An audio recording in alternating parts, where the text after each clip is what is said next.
ঈশ্বরের ধন্যবাদ দিই, তিনি আমাদের আরাধনা শুনেছেন। আমরা যদি এবারে আরাধনার সঙ্গে সঙ্গে আমাদের বাক্য খুব দরকার। কেন বাক্যটা দরকার? কেন বাক্যই আমাদেরকে পথ দেখাবে। আমরা গীত সংহিতা 119-এর 105, তোমার বাক্য আমার চরণের প্রদীপ। কে বলছে? কাকে বলছে? হ্যাঁ, দাউদ বলছে। আমরা বলছি কাকে? ঈশ্বরকে বলছি যে তোমার এই বাক্য আমার চরণের প্রদীপ, হ্যাঁ, আমার পথের আলো। আমরা রাত্রেবেলা গেলে কিছু দেখতে পাই। রাত্রেবেলা আমরা যখন রাস্তাঘাটে যাই অন্ধকারে, তখন আমরা পথ চলতে পারিনি আলো না থাকলে। আমরা অন্ধকারে গেলে কোথাও গর্তে পড়ে যাব, কোথাও কাঁটা মানে পড়ে যাব, নানা রকম সমস্যা। কিন্তু ঈশ্বর বলছে এই বাক্যই আমাকে পথ দেখাবে, পথের আলো। তো ঈশ্বরের ধন্যবাদ দিই। তাহলে বাক্যটাও আমাদের খুব দরকার। তো আমরা বাক্য শুনবো, আমরা সব মন দিয়ে বাক্য শুনবো। শোনার সাথে সাথে আমাদের ওই জাবর কাটার মতো গরু যেমন করে, জাবর কাটতে হলে কি করতে হবে? আমাদের সেগুলো লিখে রাখতে হবে, তবেই তো আমি জাবর কাটতে পারবো। হ্যাঁ, প্র্যাকটিস করতে হবে। আমরা যেন আমাদের জীবনে হয়, ওই জন্য সবাই আমরা খাতা পেনও থাকি। তো ঈশ্বরের ধন্যবাদ দিই যে আমাদের হরি আঙ্কেল ঠিক উপযুক্ত সময়ে এসছে, ঈশ্বর নিয়ে এসছে। তো আঙ্কেলকে ডেকে নেবো, একটু আঙ্কেলের জন্য সবাই হাততালি দিই।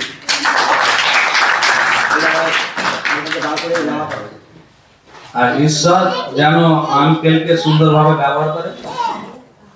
প্রার্থনা করি একটু, তারপর বাক্যে আসবো।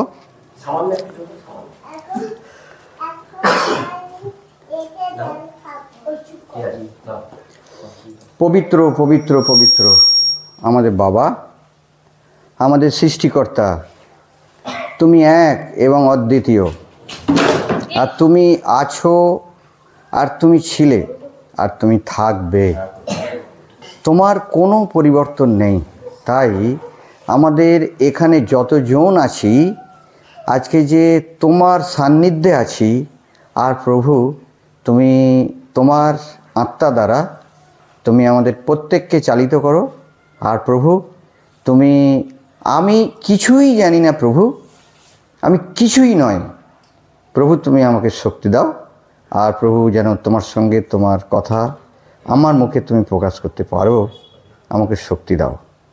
এই প্রার্থনা ত্রাণকর্তা মুক্তিদাতা প্রভু যিশু তোমার নামে চাই, আমেন। আচ্ছা, একটা ছোট্ট গান করে নিলে আমার খুব ভালো হতো। আমার মনের মধ্যে খুব বাইবেলের গান আছে, গীত সংহিতা 100 না শুধু 16 16।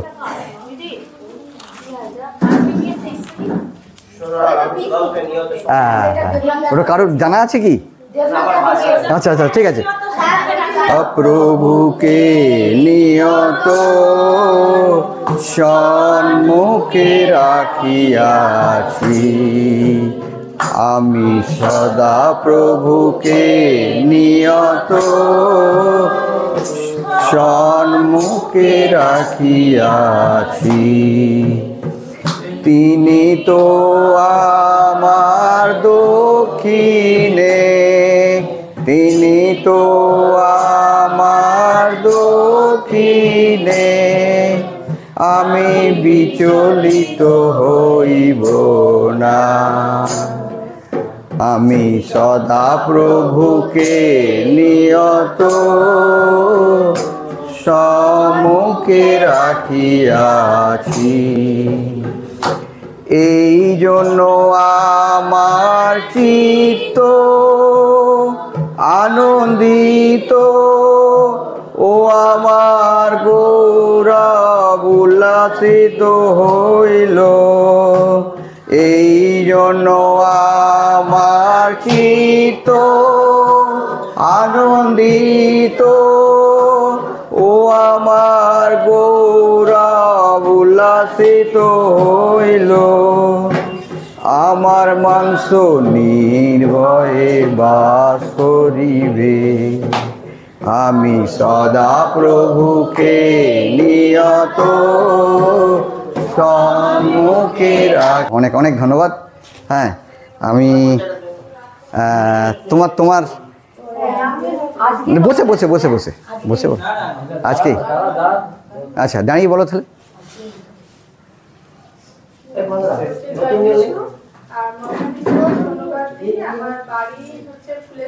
আচ্ছা আচ্ছা আচ্ছা আচ্ছা আচ্ছা আর আমি বাইরে থাকি, ব্যাঙ্গালোরে থাকি। 1 মাসের জন্য আমি ঘরে এসেছি, তো সেই সূত্রে আজ আমি আসতে পেরেছি। তার জন্য মহিষকে অনেক বসুন। আচ্ছা আর কে আছে?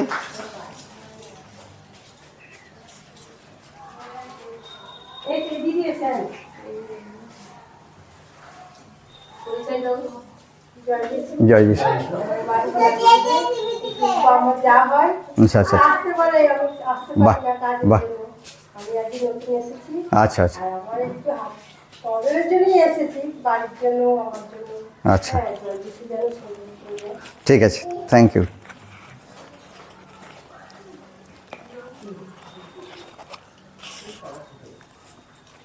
আচ্ছা আমি সুপ্রিয় কালকে আমাকে ফোন করে বলছে আঙ্কেল কালকে আসতে হবে, তোমার বাক্য আছে। ঠিক আছে আসবো, কিন্তু আমি নিজে নিজে প্ল্যান করেছি যে আমি এখানে আসি, আমার বাড়ির কেউ আসে না। তা আমি 2টো মেয়ে আজকে বাড়িতে আছে, তা আমি বললাম তোমার মাকে আর তোমরা 2জন মিলে চলে যাও, আমি সব কাজ সারবো, যা কিছু কাজ আছে সব সারবো। কিন্তু দেখুন ঈশ্বর না, তিনি এমন একটা প্রোগ্রাম করে রেখেছে, সেটা ছাড়া কিছু হবে না। সকালের বিষয়টা বলে নিই একটু, তাহলে খুব ভালো হবে। আমি ওই তাড়াতাড়ি উঠে ভাবছি কাজগুলো কিভাবে কমিয়ে নেওয়া যায়, কাজগুলো কমিয়ে নিয়েছি। নেয়ার পরে তারপরে বেরোবো, তো আমি বলছি তোমরা রেডি হও, আর মনে হচ্ছে আমি যাব না, তুমি চলে যাও, তোমরা চলে যাও, কারণ তোমরা কখনো যাওনি, যেতে দেরি হচ্ছে, চলে যাও। তো একটা গাড়িতে 2জন আসবে আর একটা গাড়িতে 2জন আসবে, তার মানে রাকেশ আসবে, আরেকজন আসবে, আর আমাদের গাড়িটাতে 2জন আসবে। হ্যাঁ ঠিক আছে, প্ল্যানটা ঠিক আছে। তার কিছুক্ষণ পরে দেখছি যে তাদের প্ল্যানটা ঠিক এলোমেলো হচ্ছে। আমি তাহলে দেখছি যে আমার মিস করাটা আর উচিত না। চটপট করে স্নান করলাম না, জামা টামা পরে রেডি হয়ে আমি বললাম দেখো তোমরা যদি না যাচ্ছ আমি আসছি, ঠিক আছে। এবারে আমি তাড়াতাড়ি আসছি, এসে ঠিক এখান থেকে খুব বড় যে হলো আমাদের এই মনসাতলা, এই জায়গাটা দেখছি বংশী ফোন করছে, দাদা কোথায়? তাহলে আমি গৌরীপুর যাচ্ছি। বলে কোথায়? আমি বলে আমি জাস্ট রোডে উঠবো।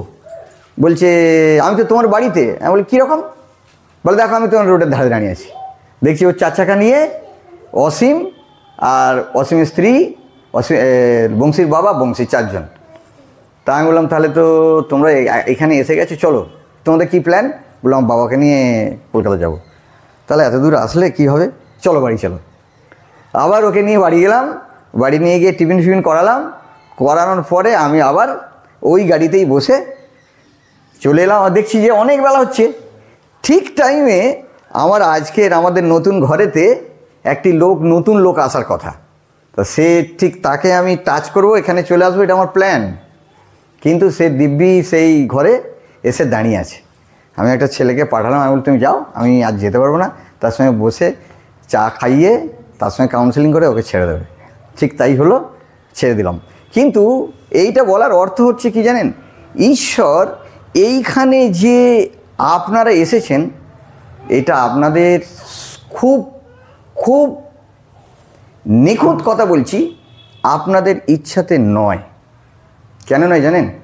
আমরা অনেকভাবে পরীক্ষা নিরীক্ষা করে দেখেছি, যেটা হয় না। কারণ আমরা যখন ঈশ্বরের ঘরে যাই, ঈশ্বর ওখানে অবস্থান করে, কারণ ঈশ্বরকে দেখা যায় না। ঈশ্বর অদৃশ্য, তিনি আমাদের মধ্যে আছেন। আমেন। আচ্ছা আচ্ছা, আজকে আমরা একটা জিনিস আসবো, এটা হচ্ছে সকলে আমরা খুলি। আমরা দেখছি যে ক্রমাগত আমরা যে কালচারের মধ্যে অবস্থান করি না, যে জায়গায় অবস্থান করি, আমি একটিবার খুব ভালো করে ফিলিংস করছি। বেশিরভাগ মেয়েরা বাড়ির মধ্যে থাকে, ছেলেরা বিভিন্ন জায়গায় বাড়ি চলে যাচ্ছে, কাজকর্মে যাচ্ছে, কাজ করছে, আসছে যাচ্ছে, ঠিক আছে। কিন্তু বাড়ির মধ্যে মেয়েরা থাকে, আর বাড়ির মধ্যে মেয়েরা থাকে, মেয়েদের মধ্যে অন্য মেয়ের সঙ্গে যে শেয়ার করবে, একজন বাড়িতে আমি যিশুকে জেনেছি, খুব ভালো কথা, কিন্তু আরেকজন এসছে, আমি কিন্তু যিশুর কথা কিছু তাকে বলছি, তার মাথায় আসছে না, আসা সম্ভব নয়। কিন্তু একটা কৌশল আছে। এখন সেই কৌশলগুলো কৌশল নয়, এটা অ্যাকচুয়ালি ঈশ্বরের পরিকল্পনা। তা ঠিক তার আগে যদি কেউ আমার কাজের কথায় আসছি না, কিন্তু খুব মজার ব্যাপার, আমি খুব ভালো করে দেখেছি কিছুদিন আগে, মনে হয় সম্ভবত 2000 সালের আগে প্রতিদিন বিভিন্ন জায়গায় অপেরা পার্টি যাত্রা হতো না? এখন যাত্রা বন্ধ হয়ে গেছে, তাই না? বিভিন্ন জায়গায় যাত্রা হতো, বিভিন্ন দিন বিভিন্ন জায়গায় হচ্ছে, কিন্তু ওই যাত্রা এখন বন্ধ হয়ে গেছে। কেন জানেন যেমন বন্ধ হয়েছে? একটা ব্যাপার আছে। ওই বন্ধের কারণ হচ্ছে এখন সিরিয়ালগুলো এমন করে ছেড়ে দিয়েছে যে যাত্রার যে মার্কেট ছিল, টিকিট সেল হওয়ার কথা ছিল, যাত্রা করে যে লাভ করার দরকার ছিল, ওটা আর হবে না। এই জন্য যাত্রা অলরেডি মার খেয়ে গেছে, সিনেমা হলও মার খেয়ে গেছে। কিন্তু কেন জানেন? কেনর একটা গোড়া আছে। আপনারা কেউ আদি পুস্তক বাইবেল পড়ছেন, ঠিক আছে, আদি পুস্তক এবং যাত্রা পুস্তক দুটো বই মাত্র ভালো করে পড়ুন। জানেন কি, টিভিতে যে সিরিয়ালটা চলছিল, ইভিন এখনও হচ্ছে, দেখেছি, ইভিন আমার স্ত্রীর কথা বলেছি, আমি বাইবেল পড়ছি, দেখছি সে সিরিয়ালে অ্যাক্টিভ আছে, টিভিতে অ্যাক্টিভ আছে। তা আমি দেখছি যে ওর খুব ভালো লাগছে, তা ভালো লাগছে, কিন্তু এই ভালো লাগার যে ব্যাপারটা কোথা থেকে এলো জানেন কি? আপনারা ব্যক্তিগতভাবে অনুভব করবেন, আদি পুস্তক আর যাত্রা পুস্তক দুটো বই ভালো করে পড়ে নেবেন একদম, আর পড়বেন, কাজ করতে করতে ওইটা ফলো করবেন। ওই জায়গাটা ধরুন পড়েছেন, মনেও পড়ছে, বঁটিতে আনাজ কাটছেন, কিন্তু ওই জায়গাটা আপনার মাথার মধ্যে কাজ করুন, তাহলে আপনার কাছে এসে যাবে। কীরকম হতে হয় জানেন? এই আদি পুস্তক যাত্রা পুস্তকের ভেতরে এমন একটা লজিক জুড়ে আছে, এমন একটা লজিক আছে যে লজিকটাকে টেনে এনে এই সিরিয়াল বানানো হয়েছে, আর সেইটা আমাদের কাছে থাকা সত্ত্বে আমরা পাচ্ছি না। আপনারা ভালোভাবে, খুব গভীরভাবে, এই দুটো বই মাত্র ওই সিরিয়ালটা সমস্ত বাড়ির মেয়েদেরকে মন কেড়ে নিয়েছে। কি জানেন? এই ইসাহাক আর যাকব থেকে শুরু করে আর বেশি না, যাত্রা পুস্তকটাকে শেষ করুন, দেখবেন ওই জায়গাটার এই সিরিয়ালের যে আসল নির্যাস কেন ভালো লাগছে। এখানে পবিত্র ঈশ্বর এমনভাবে ওই যাকবের বংশটাকে এমনভাবে কাজে লাগিয়েছিল, সেই লজিকটাকে নিয়ে এসে সিরিয়াল বানিয়েছে। আর যে কারণে ওই সিরিয়াল দেখতে ভালো লাগছে, কিন্তু এইখানটা আমরা দেখছি না, এটা দেখে নেবেন। আমি এটা বলার অর্থ হলো যে আমরা যে বেশিরভাগ বাড়িতে দেখছি, টিভি আছে, টিভিতে দেখছি, থাকছি, কিন্তু এর আসল যুক্তিটা, যে যুক্তিতে বই লিখেছে, তার রূপকারগুলোকে এনেছে, এই কিন্তু ইসাহাক যাকবের কাছ থেকে জোসেফ, তারপরে ওরা যে কটা ভাই ছিল, এই ভাইয়ের যত ঘটনা, এই ঘটনার জুড়ে নিয়ে ওইখানে জুড়ে দিয়েছে, দিয়ে একটা রূপ দিয়ে দিয়েছে। তাই এই জন্য যাকে আমি ওই কথা আর আসছি না, আমরা একটা জিনিস আসছি, যেটা হচ্ছে আমরা বাড়িতে যখন থাকি না, বাইবেল থেকে একটা জিনিস দেখব, আমরা বাড়িতে থাকি, অন্য বাড়ির মেয়েরা আসলে তাদের সঙ্গে আমরা শেয়ার করতে পারি না। সে এলো, কিছু কথা বললো, চলে গেল, ব্যাস হয়ে গেল। কিন্তু আমরা তো হিন্দু কালচারের মধ্যে ছিলাম, এখানে যতজন আছে সব হিন্দু কালচার, আমরা বন খ্রিস্টান নয়, আমার বাবা ছিল খ্রিস্টান, তা থেকে আমরা এসেছি, বা এরকম কিছু নয়, তাই না? কিন্তু আমাদের কালচারটা কী ছিল? আমাদের কালচার ছিল যে 12 মাসে 13টা পুজো করি, এটাই আমাদের রীতি, এটাই আমাদের নীতি, বংশ পরস্পরায় হয়ে আসছে, ইভিন এখনও হয়ে আসছে। কিন্তু আমরা ঈশ্বরকে জেনেছি, আমি আরেকজনের সঙ্গে যে শেয়ার করব, সেটা কিন্তু হচ্ছে না, একদম হচ্ছে না। আমরা এবারে আসি, আমরা তো ছিলাম মূর্তি পুজোতে বিশ্বাসী, ঠিক না? প্রতিটি মেয়েদেরকে বা ছেলেদেরকে জিজ্ঞাসা করবেন, এটা প্রশ্ন, যে আমরা যেই মূর্তি পুজো করছি, এটা উদ্ঘাটন কোথা থেকে হয়েছে, কবে থেকে হয়েছে? দেখবেন বলতে পারবে না, আপনাকে বলে দিচ্ছি। কিন্তু এখন আমরা দেখি যাত্রা পুস্তকের একটা অধ্যায় খুলে দেখি যে আচ্ছা খোলার আগে আমরা তার আগে আরেকটা জায়গায় সকলে খুলি 1, 3 আর 4 ওখানে কি লেখা আছে আমরা একটু পড়ি। যাত্রা পুস্তকের 1 অধ্যায়ের যাত্রা পুস্তক 20 অধ্যায় 1 পড়বো, 3 পড়বো, 4 পড়বো। কি লেখা আছে? 10 আজ্ঞা প্রদান। আর ঈশ্বর এই সকল কথা কহিলেন, আমি তোমার ঈশ্বর সদাপ্রভু, যিনি মিশর দেশ হইতে দাস গৃহ হইতে তোমাকে বাহির করিয়া আনিলেন। আমার সাক্ষাতে তোমার অন্য দেবতা না থাকে, তুমি আপনার নিমিত্তে খোদিত প্রতিমা নির্মাণ করিও না। ব্যাস থাক। এখন কি হলো না, ঈশ্বর কি বলেছে না, আপনার নিমিত্তে খোদিত প্রতিমা নির্মাণ করতে বারণ করেছে, তাই না?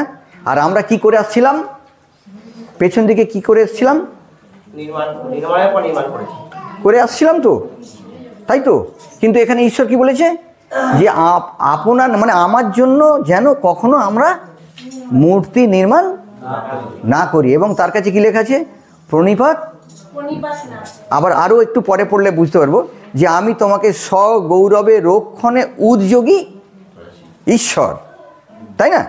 তাহলে আমরা কিন্তু ঈশ্বর একটা টাইমে আমাদেরকে অ্যালার্ট করেছিল যে তোমরা এইটা করবে না বলেছিল।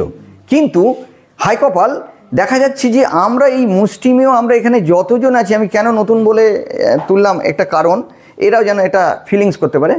তো এখন আমরা এই বংশ পরস্পরায় যে করে আসছিলাম, রীতিনীতি মেনে আসছি, ইভিন আমাদের সঙ্গে আমাদের পাশের বাড়ি বা তারপরে বাড়ি, গ্রাম অঞ্চল আশপাশ, তারা কিন্তু এই কালচারে আছে, কিন্তু আছে। আর ঈশ্বর কি বলেছে, ওটা করতে বারণ করেছে, আর আমরা কিন্তু করে আসছিলাম। এখন তাদের সঙ্গে আমাদের তো কোনো বনিবনা হচ্ছে না, এখন হচ্ছে না। কেন হচ্ছে না? ঈশ্বর বারণ করেছে, সেই জন্য আমরা ভালো করে জেনেছি আর করছি না। কিন্তু আপনার সঙ্গে যদি এসে যায়, কী করবেন? বলতে পারবেন না, বললে আপনাকে এইবারে আপনি উল্টে প্রশ্ন করুন, আচ্ছা বলুন তো এই প্রশ্ন এটা কবে থেকে উদ্ঘাটন হয়েছে? পারবে না, আপনি এটা শিখে ফেলুন। ঈশ্বর দেখুন কি বলেছে। আমরা যাত্রা পুস্তকের 32 অধ্যায়ের পদ খুলুন, সকলে খুলুন। আমার একটা বৌদি বাড়ি খেতে যায়নি, বলছে তোদের জিনিস খাবো কেন? আমাদের বৌদি, এই ঈশ্বর আমাদের তোমাদের সৃষ্টি করেছে, তা এই ঠাকুরকে কিন্তু সৃষ্টি করেনি, আর ঠাকুরের জীবন নেই, পা নেই, মুখ নেই। তুমি দেখো প্রসাদ দিলে খেতে পারবে, কিন্তু তুমি খেতে পারবে। তোমাকে আমি যদি প্রসাদ ধরে দিই, তুমি খেতে পারবে, কিন্তু ওই ঠাকুর খেতে পারবে না। তখন বলছে ঠিক আছে, ধন্যবাদ। আচ্ছা এখন আমরা পড়ি 32 অধ্যায়ের 1 পদ থেকে আমরা পড়ব 6 পদ পর্যন্ত। সকলে ফলো করছি, কিন্তু ওখানে ফলো করবো, যদি কারো দেরি হয় খুলতে, ওটা খুলে একটু ফলো আপ করি।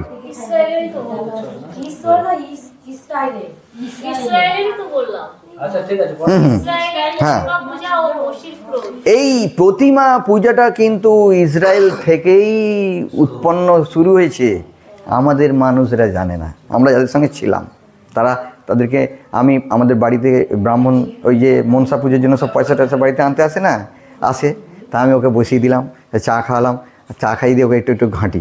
আচ্ছা ভাই, এটা কি আমাকে একটু বলবে, এটা আমাকে কিছু বলবে, ওটা আমাকে কিছু একটু বলবে, আমি একটু শুনবো, আমি শিখবো। মানে ও দেখি ওর ভিতরে, তাকে আবার যত্ন করছি, তাকে সাপোর্ট করছি, করে তার কাছ থেকে কৌশলগুলো দেখছি। ওরা পারবে না, কারণ কি ওদের এই জায়গাটা নেই। ছেড়ে দিন, আমরা পড়ি 32 অধ্যায়ের 1 থেকে 6 পদ পড়ি, সকলে ওই জায়গাটা দেখি। পর্বত হইতে নামিতে মসির বিলম্ব হইতেছে দেখিয়া লোকেরা হারুনের নিকটে একত্র হইয়া তাহাকে কহিল। আচ্ছা, মসির ভাইয়ের নাম কিন্তু হারুনকে রেখে মসি পাহাড়ে উঠেছিল, মানে সিনাই পাহাড়ে উঠেছিল। তারপরে একত্র হইয়া তাহাকে কহিল, উঠুন, আমাদের অগ্রগামী হইবার জন্য আমাদের নিমিত্ত দেবতা নির্মাণ করুন, কেননা যে মসি মিশর দেশ হইতে আমাদিগকে বাহির করিয়া আনিয়াছেন, সেই ব্যক্তির কি হইল তাহা তো আমরা জানি না।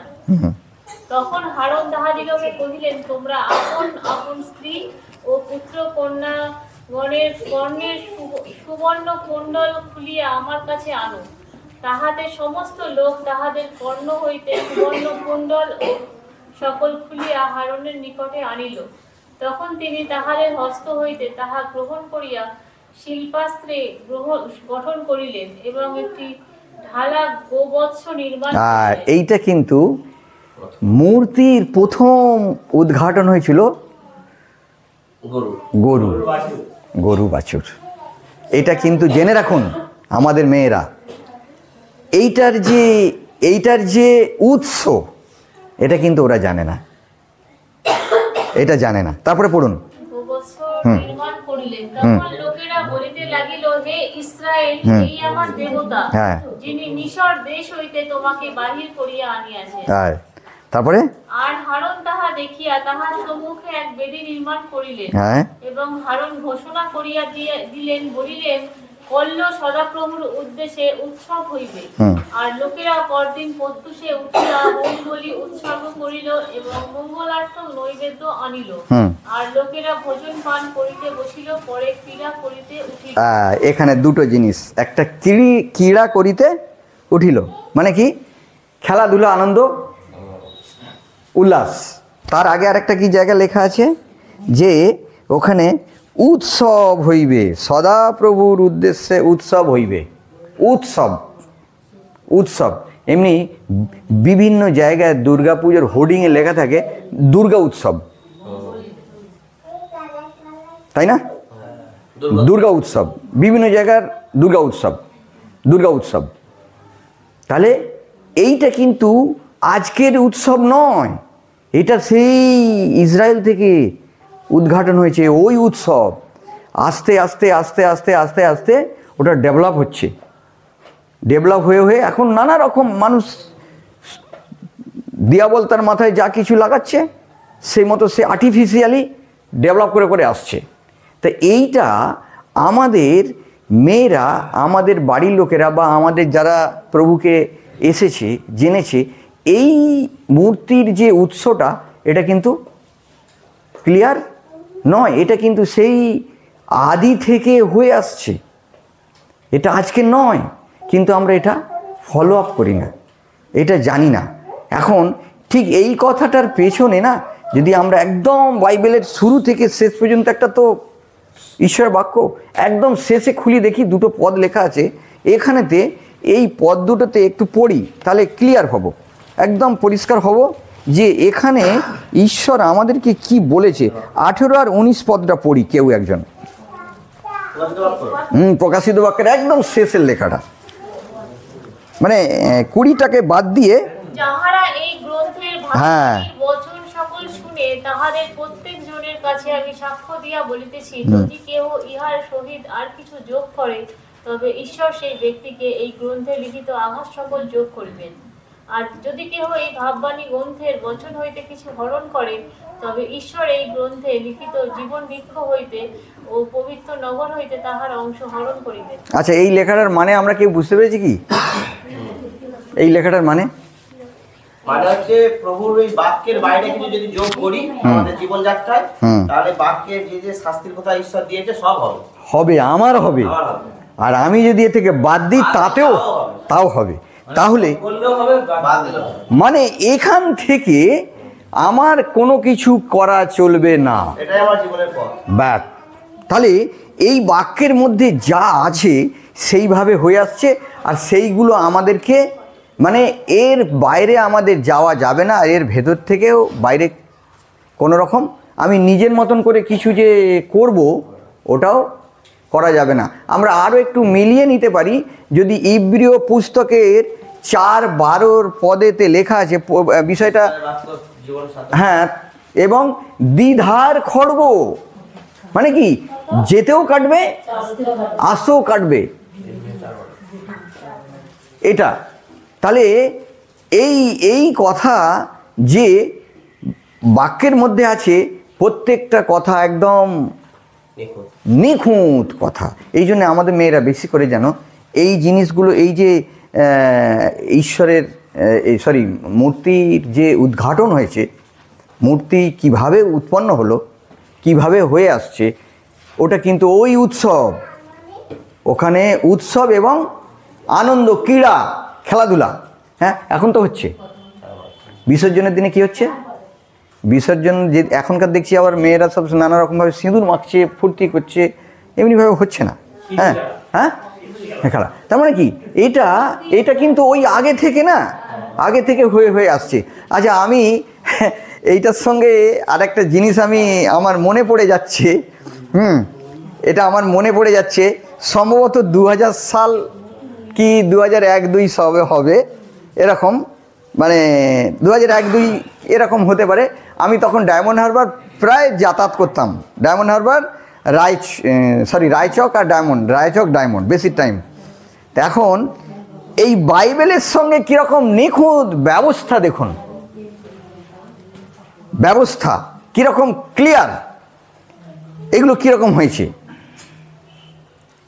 আমি ওখান থেকে ফিরছি, নদীর ঘাটে দেখছি বসে আছি, 1 ঘন্টা পর লঞ্চ, গাদিয়াড়া নূরপুর 1 ঘন্টা অন্তর। এবার আমি ওখানে বসে আছি, দেখছি যে একটা লোক ধুতি পরা ছিল, আমি আঙ্কেল আমাকে ট্যাক্স দিয়েছিল, দিতে অনেক লোক বসে আছে, 1 ঘন্টা দিয়ে দিলাম, দিয়ে চলে গেলাম। দিয়ে আমি আবার নিচে বসে আছি। তারপরে একজন দেখি আমার কাছে পার করে উঠে এসে, তোমাদের তিমির দা, মানে দিবাকরের বাড়ি তিমির কি মুন্ড লাগে না জানি না, বলছে আচ্ছা ভাই এটা তোমাদের কোথায় হয়, কি ব্যাপার হ্যান। আমি ডিটেলসটা বললাম। আমি বলি আমাদের এরকম গৌরীপুরে মিশন আছে, আসলে আসতে পারবে, আর অমুক দিন হয় তমুক দিন। ঠিক দিব্যি দিবাকরের বাবাকে নিয়ে এসেছে, আর তিমিরদাও এসছে। যথারীতি ঈশ্বর বাক্য যথেষ্ট ভালো করে বুঝলো করার পর দিবাকর অতটা বুঝতে পারেনি। আর দিবাকরের মধ্যে বলরামদার মধ্যে থাকতে এত অ্যাক্টিভ হয়ে গেল, বলরামদা প্রভুকে গ্রহণ করলো। একসঙ্গে এইখানে দাঁড়িয়ে, আমি যেখানে দাঁড়িয়ে আছি, একসঙ্গে দাঁড়িয়ে দুজনেই সাক্ষ্য দিল যে আমি যতদিন বেঁচে থাকবো, আমি ঈশ্বরকে, এই জীবন্ত ঈশ্বরকে আমি ত্যাগ করব না। কিন্তু হাই কপাল, সেই তিমির সোজা চলে গেল, কিন্তু বলরামদাকে ঈশ্বর ধরে ফেলল। এইখানে একটা মজার ব্যাপার দেখুন, আমরা খুলি গীত সংহিতার 139-এর ঠিক সেম জিনিস আজকের বিশ্বজিৎ বেরা, আজকের বলরাম মণ্ডল জীবনে কি ঘটে গেছে এখানে মিলিয়ে দেখুন।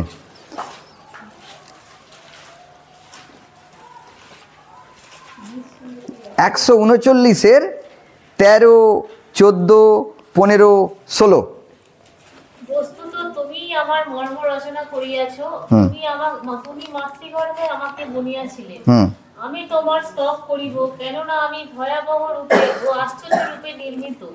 তোমার কর্ম সকল আশ্চর্য, তাহা আমার প্রাণ বিলক্ষণ জানে।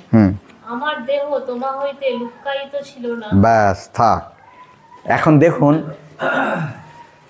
বিশ্বজিৎ দা দিব্যি কাজকর্ম করতো, করে টোরে কি হতো, এই ইসরায়েলের যে ঘটনা কি আপনার বাড়িতে ঠিক আবেগে ঠিক হতো, আর দেবকারদের বাড়িতে বলরামদা ঠিক তেমনি সে ঈশ্বরকে পাওয়ার জন্য কি করছিল না, সে অ্যাক্টিভ হয়ে গিয়েছিল, নিজে ঘর বানিয়ে সেখানে সব কিছু রেডি করে সেখানে তার আরাধনা করত। কিন্তু দাঁড়াও, ঈশ্বর কি করেছে জানেন? এই বিশ্বজিৎদাকে, এই দিবাকরকে, এই সুপ্রিয়কে, এই হরিকে কি করলো? ওই কি পড়লাম একটু আগে 139-এর 13, 14, 15, 16 আমি পড়ছি। বস্তুত তুমি আমার মর্ম রচনা করিয়াছ, তুমি মাতৃগর্ভে আমাকে বুনিয়াছিলে। আমরা জানতাম না, যিশুকে জানতাম না। আমরা কিন্তু কিসে ছিলাম? ওই দিকে ছিলাম। কোথায় ছিলাম? জাগতিকে ছিলাম। ঠিক। তারপর পড়ি, বুনিয়াছিলে, আমি তোমার স্তব করিব, কেননা আমি ভয়াবহ রূপে আশ্চর্য রূপে নির্মিত, তোমার কর্ম সকল আশ্চর্য।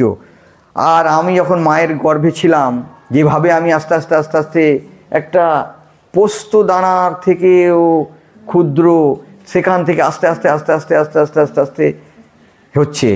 তারপরে কি হলো, তার কর্ম সকল আশ্চর্য, তাহা আমার প্রাণ বিলক্ষণ জানে। আমি জানতাম, মানে ওই দেহের মধ্যেই ছিলাম, আর আমার দেহ তাহা হইতে লুকায়িত ছিল না। মানে ওই মাতৃগর্ভে আমি হচ্ছি। তারপরে কি হয়েছে, তার নিচে লেখা আছে, যখন আমি গোপনে নির্মিত হইতেছিলাম, পৃথিবীর অর্ধস্থানে শিল্পিত হইতেছিলাম, তোমার চক্ষু আমাকে পিণ্ডকার দেখিয়াছে। ঈশ্বর মাতৃ জঠরে যখন এই কি বলবো, বিশ্বজিৎদা বা যারা এই যিশুকে, যেমন দিবাকরের কথা বলছি, দিবাকর মানে এটা কিছুই নয়, ও আসছে যাচ্ছে হচ্ছে, কিন্তু দিবাকরকে ঠিক আগে এই রকমভাবে কিন্তু ঈশ্বর চুজ করেছে, মানে পছন্দ করেছে, যে কারণে মানে আমাকে ঈশ্বর আর ছাড়বে না, কারণ তিনি পছন্দ করেছেন।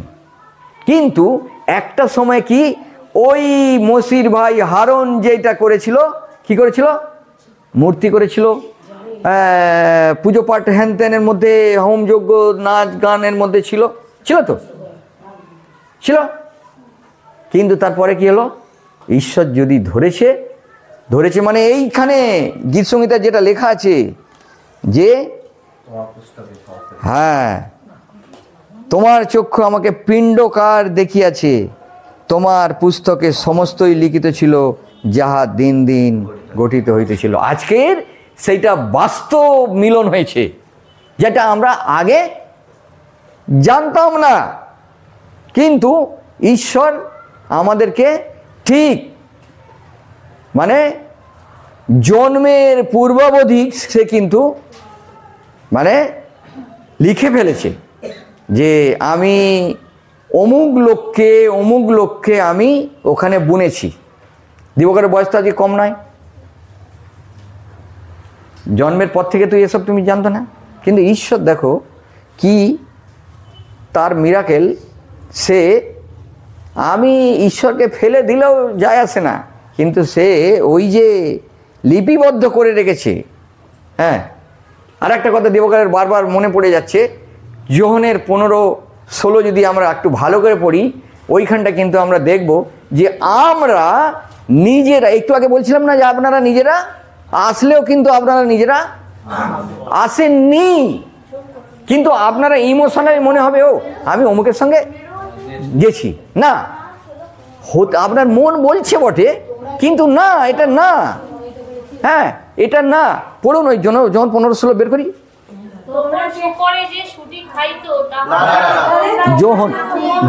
যোহন, হ্যাঁ ওটা পুরো পড়ি, তারপরে আর আমি তোমাদিগকে নিযুক্ত করিয়াছি, হ্যাঁ তারপরে তোমরা জিয়া ফলবান হও, হ্যাঁ, এবং তোমাদের ফল যেন থাকে, হ্যাঁ, যেন তোমরা আমার নামে পিতার নিকটে যাহা কিছু যাচনা করিবে তাহা নিতে তোমাদিগকে দেয়। আচ্ছা, ওটা চাওয়া পাওয়ার ব্যাপার আছে, হ্যাঁ, কিন্তু তার আগে কি পড়লাম, তোমরা গিয়া ফলবান হও। ফলবান মানে কি, টাকা পয়সা সোনা দানা মানে ঘর বাড়ি, এ সব তো ঈশ্বরের, সব ঈশ্বরের। ফলবান মানে কি, আস্তে আস্তে যেন মন্দ জগৎ থেকে যেন মানুষ ঈশ্বরের রাজ্যে চলে আসে। কার দ্বারা আসবে, সুপ্রিয়র দ্বারা আসবে, দিবাকরের দ্বারা আসবে, মানে যারা এই ঈশ্বরের রাজ্যের কার্যকারী হবে তাদের দ্বারা এইটা ফল। মানে ফল মানে গাছের ফল, আমার অনেক টাকা হয়ে গেছে ওই ফল, আমার অনেক গাড়ি আছে ওই ফল, আমার ধন সম্পত্তি আছে, মানে এগুলো সবই জাঙ্গলের ফল। হ্যাঁ, এইগুলো হচ্ছে ফল। হ্যাঁ, আপনারও হতে পারে, কিন্তু এর জন্য ঈশ্বর ব্যবস্থা করে রেখেছে, মুকুট দেওয়ার ব্যবস্থা করে রেখেছে। তা এইটা এলাম মানে শুধুমাত্র একটা লজিকে এলাম যে আমরা যে কালচারে ছিলাম সেই কালচারে এখনও আছি, আর সেই কালচারের সঙ্গে আমাদের কি করতে হচ্ছে, কানেক্ট আছে। আজকের সুপ্রিয় এই কালচার আলাদা আছে, আমার কালচার আলাদা আছে, কিন্তু আমি ওনার সঙ্গে কি করছি, কাজকর্ম, কথাবার্তা, মিলামিশে সব কিছু করছি। কিন্তু সুপ্রিয়র চিন্তাভাবনা, জীবনযাত্রা আলাদা, আমার জীবনযাত্রা আলাদা, কিন্তু আমরা তো একই জায়গায় আছি। কিন্তু এই জন্য আমার একটা কথা, যে বেশিরভাগ মেয়েরা বাড়িতে যে থাকে তারা কিন্তু এই জিনিসটা অন্য মেয়েকে বলতে পারে না। এই ঈশ্বর যেন তা আপনাদের মধ্যে দিয়ে যেন তাদের সঙ্গে শেয়ার করে। তাহলে কি হবে, ওদেরকে প্রশ্ন করলে বলতে তো পারবে না, পারবে না। একমাত্র এই ঈশ্বরের বাক্য যা কিছু উদ্ঘাটন করেছে। তাই একটা জিনিস সবচেয়ে বড় শেষ কথা দেখবেন, আমরা যেটার মধ্যে অবস্থান করে থাকি, হিন্দুদের দুটো মহাকাব্যের নাম কি, রামায়ণ মহাভারত। এখন রামায়ণ মহাভারতের মধ্যে আমরা একবারে পুরো আষ্টে বিষ্টে জড়িয়ে আছি। আর ওই বই দুটো কি বই, মহাকাব্য। কাব্য মানে কি, গল্প। গল্প কে লিখেছিল, বাল্মীকি লিখেছিল, দিবাকর বাল্মীকি। ও একটা লিখে দিল, এত বড় বই করে দিল, লিখে দিল মহাভারত। মহাভারত কে লিখেছিল, বেদব্যাস লিখেছিল। হ্যাঁ, তিনি একটা বলি। তাহলে আমরা কার মধ্যে ছিলাম, আমরা ছিলাম গল্পের মধ্যে, গল্পের মধ্যে ছিলাম। এখনো আছে তো সব, এখনো উৎসব করছে, আনন্দ করছে। কিন্তু ঈশ্বর ওই যে ডেকেছে, আমরা ঈশ্বরকে মনোনীত করতে পারি না। আমাদের জন্মের পূর্বাবধি আমরা, ঈশ্বর আমাদেরকে বুনেছিল মায়ের জঠরের মধ্যে।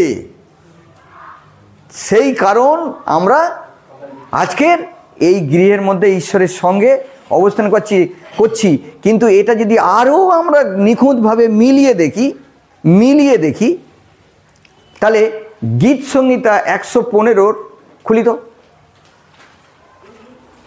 8 পর্যন্ত পড়ি, সকলে খুলি।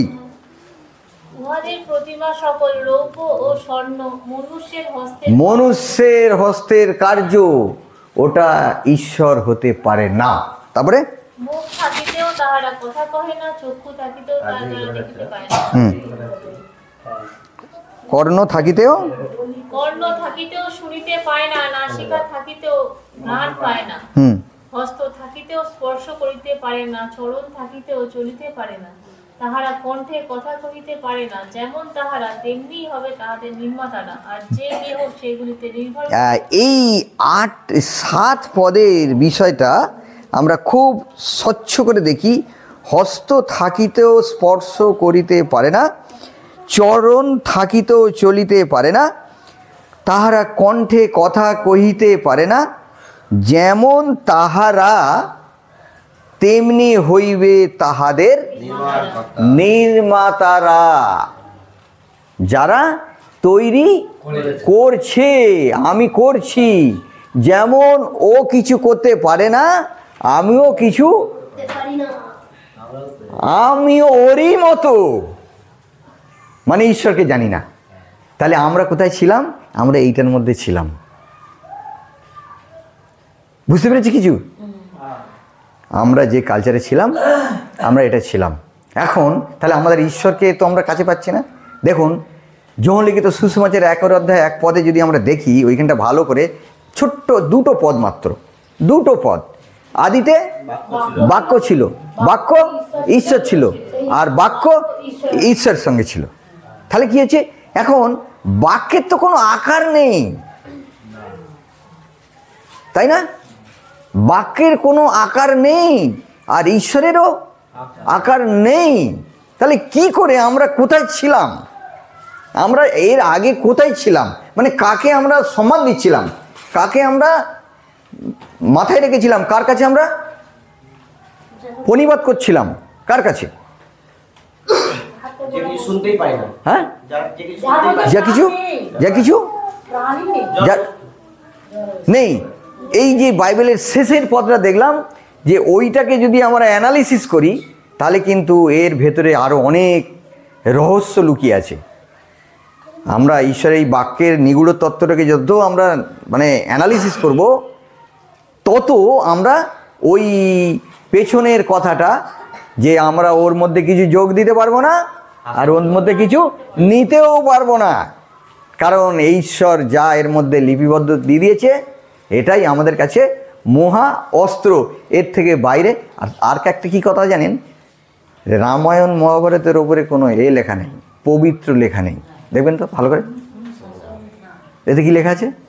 পবিত্র বাইবেল। পবিত্র মানে কি? বিশুদ্ধ, যার মধ্যে কোনো নিখুঁত। ইংরেজিতে লেখা আছে হোলি, হ্যাঁ, পবিত্র। হ্যাঁ, তো এই জন্য আমরা ছিলাম কোথায়? আমরা আরও একটু স্ট্রং হব। আমরা যে আমাদেরকে অনেক রকমভাবে নানা রকম তাড়না বা ভয় ভ্রান্তি দেখিয়ে আমরা একটু সরে যাই, এরকম মানে মিলিয়ে জুলিয়ে নিয়ে, হ্যাঁ, না, ঈশ্বর আর একটা জিনিস যদি আমরা দেখি যে এই বাক্যের সঙ্গে না, আমি কখন বলবো, মানে মনে হচ্ছে আছে দিবকার আছে, আমি মানে এই বাক্যের সঙ্গে না যে যত বেশি পড়তেই হবে ওরকম কথা নয়, মানে আমি যে বই খুলে উল্টে পাল্টে দেখবো এরকম নয়, কিন্তু আপনি কাজ করতে করতে ঈশ্বরের বাক্য ওইখানে আমি হাতে কাজ করছি, কিন্তু আমার ঈশ্বরের বাক্যের লেখাটা আমার মাথার মধ্যে কাজ করছে, আমি হাতে কাজ করছি, কিন্তু আমার ওই একবার আমি পড়েছিলাম সেই পড়াটা আমার মনে পড়ছে না, আবার কখনো আবার কাজেরই মধ্যে খুলে একবার দেখে নিয়ে ওটা আবার বন্ধ করে দিলাম। দেওয়ার পরে আমি যখন কাজ করছি ওটা আমি ফলো আপ করছি যে হ্যাঁ, ঈশ্বর এই কথা বলেছে, ও আচ্ছা অমুক পদে অমুক জায়গায় এই কথা লেখা আছে, হ্যাঁ, এটা তাহলে তো এটা কি জিনিস এরকমভাবে না, যদি কেউ আকাঙ্ক্ষিত থাকে তাহলে ঈশ্বর তার প্রতিজ্ঞা আছে আপনাকে জিরোমিও 33:3 খুলি, 33:3,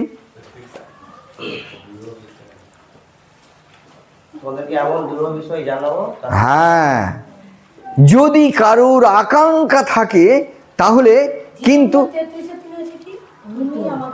হ্যাঁ, তুমি আমাকে আহ্বান করো, আমি তোমাকে উত্তর দিব, এমন দুরূহ বিষয় যাহা তুমি জানো না, আমার মাথায় কি আছে? কিছুই নেই। একটা ঘটনা শুনুন, এটা আমাদের ওই বাড়িতে যারা গেছে, যারা যায়নি তারা জানতে পারবে না। আমাদের ওই বাড়িতে না কারেন্ট ছিল না, আমাদের ওই পুরনো বাড়ি থেকে মাঠ দিয়ে সিঙ্গেল তারে কারেন্ট নিয়ে আসছিলাম, অবৈধ, রিস্ক হয়ে যাবে, কেটে দিলাম, তাহলে আর কারেন্ট আলো জ্বলবে না। এবারে প্রভুকে বলছি, এই বাড়িটাতে কারেন্ট হবে না, কেমন কথা, কথা ঠিক নেই। তারপরে দেখা গেল যে আমার মাঠ দিয়ে কলেজে কারেন্ট চলে গেল, মানে পাশে কলেজে কারেন্ট চলে গেল 11 kV, মানে 11,000। এবারে একটা ঘরের জন্য তো আর ওইখানে, এটা তো আমি বলছি 2000 সালের কথা, ওখানে তো হবে না, ওখান থেকে একটা বাড়িতে একটা সাধারণ কারেন্ট আনা তো অনেক ব্যাপার, ট্রান্সফর্মার ওদের হয়ে গেছে। প্রার্থনা করছি, প্রভু কি হবে না। দেখা গেল কয়েক বছরের মধ্যে রাস্তায় ট্রান্সফর্মার লাগিয়ে দিয়েছে, ওটা পুরো লাইনটা টেনে দিয়েছে সেদিকে, ওখান থেকে দেখলাম কানেক্ট করে দিয়েছে। দেখা গেল কারেন্ট দিয়েছে। এবার যাকে আমি কি করলাম, তার মনে ওটা মানে নট আউট, মনে প্রার্থনা আছে, প্রভু আচ্ছা এখানে তো 440 এসে গেছে, তো কি হবে, 440 লাইন কি এটা আমি নিতে পারবো? মানে এটা আমার মনের ভেতরের কথা, এটা বলছি।